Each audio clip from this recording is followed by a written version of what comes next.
தளராது முயன்று நம் வாழ்க்கையின் பெருமையை நிலைநிறுத்துவோம் என்கிறார் வள்ளுவர் பெருந்தகையார். அறிவோம் வாங்க. அதிகாரம் ஊக்கமுடைமை.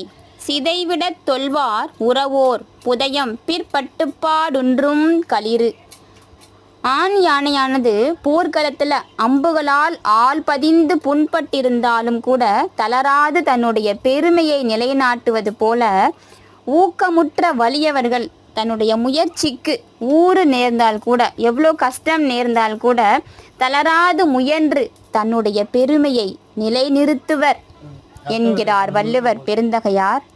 குருக்ஷேத்திர போரில் அர்ஜுனனின் அம்புகளால் தாக்கப்பட்ட பீஷ்மர் 58 நாட்கள் முள்படுக்கையில் படுத்திருந்தாலும் கூட தன்னுடைய பெருமையை நிலைநாட்டினார். அதுபோல நாமும் முயன்று நம் வாழ்க்கையின் பெருமையை நிலைநிறுத்துவோம்.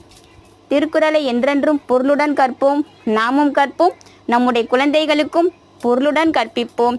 பிடிச்சிருந்துச்சுன்னா அவங்க ஃப்ரெண்ட்ஸ் அண்ட் ஃபேமிலிக்கும் ஷேர் பண்ணுங்கள். நம்ம சேனலையும் சப்ஸ்கிரைப் பண்ணுங்கள். Thank you friends.